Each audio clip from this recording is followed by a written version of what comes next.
స్వామివారి ప్రసాదంపై ముఖ్యమంత్రి చంద్రబాబు నాయుడు చేసిన ఆరోపణలు పూర్తిగా అసత్యమని, రాజ్యాంగబద్ధమైన పదవిలో ఉండి భక్తుల మనోభావాలను దెబ్బతీశారని పొన్నాడ సతీష్ కుమార్ మండిపడ్డారు.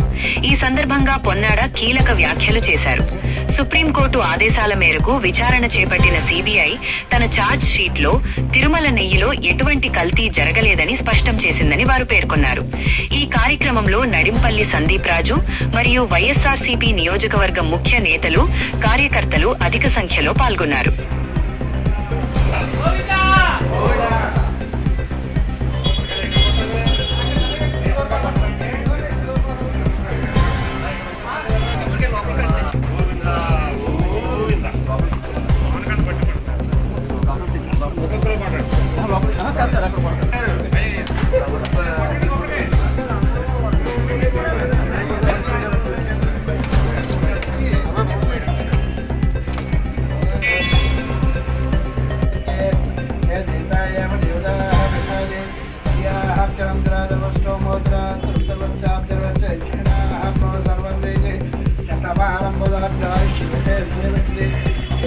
పరిపూర్ణవస్తు మనోవాంఛ ఇష్టగాస్తు మనోవాంఛ దీర్ఘాయుష్మాన్ భవ శతాయుష్మాన్ భవ ఇష్టకామ్యార్థ పరసిద్ధిరస్తు.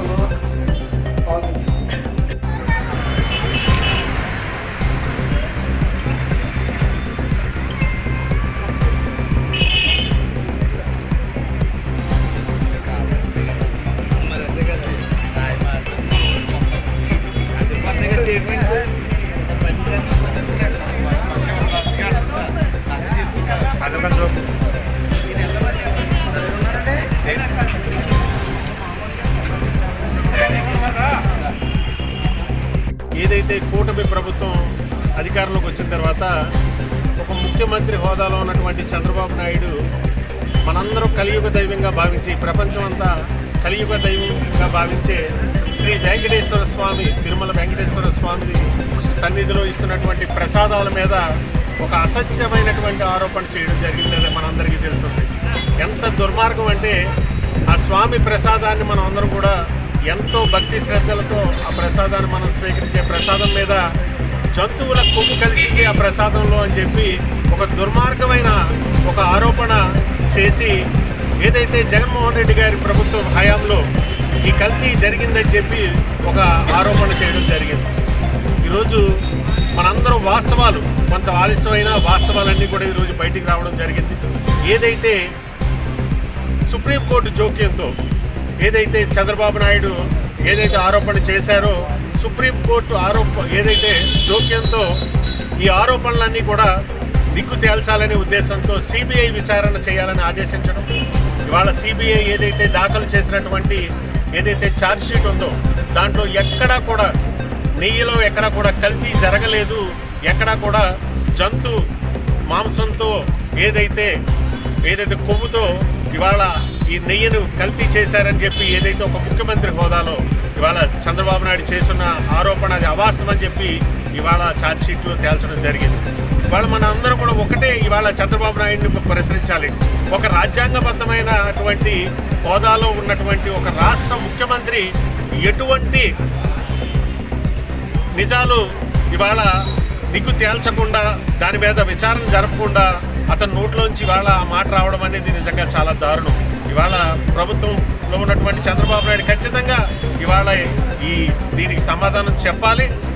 దీనికి వంత పాడుతూ ఈ రాష్ట్రానికి ఉప ముఖ్యమంత్రిగా ఎవరైతే ఉన్నటువంటి పవన్ కళ్యాణ్ ఆ రోజు ఏదైతే సనాతన ధర్మాన్ని నేను కాపాడుతాను, సనాతన ధర్మాన్ని నేను ఇవాళ ప్రజల దగ్గరికి చేరుస్తానని చెప్పి, ఇవాళ ఉద్ధరిస్తానని చెప్పి ఇవాళ మాట్లాడినటువంటి వ్యక్తి ఇవాళ ఏం సమాధానం చెప్తారు? ఇవాళ ప్రజల మనోభావాలు దెబ్బతీస్తూ, ఇవాళ భక్తుల మనోభావాలు దెబ్బతీస్తూ ఇవాళ ఏదైతే చేసిన ఆరోపణ అవాస్తవం అని చెప్పి ఇవాళ తేలడం జరిగింది. దీనికి ఖచ్చితంగా ఇవాళ చంద్రబాబు నాయుడు కానీ వాళ్ళ కూటమిలో ఉన్నటువంటి నాయకులు, ముఖ్యంగా పవన్ కళ్యాణ్ కానీ ఖచ్చితంగా ప్రజలకు క్షమాపణ చెప్పి తీరాలి. ఇవాళ ఏదైతే ఇవాళ సిబిఐ ఇచ్చిన ఛార్జ్ షీట్లో ఏదైతే నిజాలు దిక్కు తేల్చి ఇవాళ ఏదైతే కల్తీ జరగలేదని చెప్పి ఇవాళ ఏదైతే వచ్చినటువంటి వాస్తవాలకి ఖచ్చితంగా ఇవాళ చంద్రబాబు నాయుడు ప్రజలకి, రాష్ట్ర ప్రజలకి, అలాగే ఈ ప్రపంచంలో ఉన్న వెంకటేశ్వర స్వామి భక్తులందరికీ కూడా క్షమాపణ చెప్పి తీరాలని చెప్పి ఈ సందర్భంగా మేము తెలియజేస్తూ, ఇవాళ ఏదైతే ఇవాళ వాస్తవాలు బయటకు వచ్చినాయో, ఇవాళ ఈ కూటమి నాయకులందరికీ కూడా బుద్ధి రావాలి, ఒక మంచి బుద్ధిని ప్రసాదించాలి. ఇవాళ ముఖ్యంగా చంద్రబాబు నాయుడు లాంటి వ్యక్తి ఇవాళ ఏదైతే దైవాన్ని కూడా రాజకీయాలకు వాడుకునే వ్యక్తి ఇవాళ నాకు తెలిసి ప్రపంచంలో ఇంకో వేరే ఏ ఒక్క నాయకుడు ఉండడు. ఇవాళ దైవాన్ని కూడా రాజకీయాలకు వాడుకుని దాని ద్వారా లబ్ధి పొందాలని దుర్మార్గమైన ఆలోచనతో ఏదైతే చంద్రబాబు నాయుడు ఈ అబద్ధపు ఆరోపణలు చేశాడో, తగిన శాస్తి ఆ భగవంతుడే ఆ చంద్రబాబు నాయుడు కానీ ఆ కూటమి నాయకులందరికీ కూడా తగిన శిక్ష వేస్తారు. ఎంతోమంది మనోభావాలను దెబ్బతీశారు. ఎంతోమంది ఇవాళ ఆ తిరుమల ప్రసాదాన్ని ఇవాళ సంవత్సర కాలం పాటు ఇంట్లో పెట్టుకుని ప్రతిరోజు కూడా భక్తి శ్రద్ధలతో ప్రసాదాన్ని తీసుకుని ప్రతిరోజు దైనందిన కార్యక్రమాలు వాళ్ళు మొదలు పెడతారు. అలాంటి ప్రసాదం మీద అసత్యమైన ఆరోపణలు చేసినటువంటి చంద్రబాబు నాయుడు తగిన మూల్యం చెల్లించుకోక తప్పదు. వెంకటేశ్వర స్వామి ఖచ్చితంగా ఇవాళ ఆ కూటమి ఎవరైతే నాయకులు ఉన్నారో వాళ్ళందరికీ కూడా శిక్ష ఖచ్చితంగా వాళ్ళకి ఉంటుంది. ఇవాళ ప్రజలకు క్షమాపణ చెప్పాలి. అలాగే ఇవాళకి అందరికీ కూడా ఈ రాష్ట్రంలో ఉన్న ప్రపంచంలో ఉన్నటువంటి భక్తులందరికీ కూడా ముఖ్యంగా పవన్ కళ్యాణ్ కానీ చంద్రబాబు నాయుడు కానీ క్షమాపణ చెప్పి తీరాలని చెప్పి సందర్భంగా నేను మీ ద్వారా కూటమి నాయకులకి తెలియజేసుకుంటూ వాళ్ళకి బుద్ధి రావాలని చెప్పి ఇవాళ ముమ్మడివరం నియోజకవర్గంలో ఏదైతే వైఎస్ఆర్ కాంగ్రెస్ పార్టీ శ్రేణులందరూ కూడా ఇవాళ ముమ్మడివరంలో వేయించేసి ఉన్నటువంటి ఈ శ్రీదేవి భూదేవి సమేత కేశవ స్వామి ఆలయంలో ఇవాళ ఆ స్వామిని ప్రార్థిస్తూ, ఆయన కొబ్బరికాయలు కొట్టి ఆయన ప్రార్థిస్తూ ఈ కూటమి నాయకులకు బుద్ధి రావాలి. ఇలాంటి అసత్యమైన ఆరోపణలు చేసిన వారికి కఠిన శిక్ష ఆ భగవంతుడి ద్వారా వెయ్యాలని చెప్పి సందర్భంగా మీ ద్వారా ఆ భగవంతుడిని కోరుకుంటూ మీ అందరి దగ్గర సెలవు తీసుకుంటాం.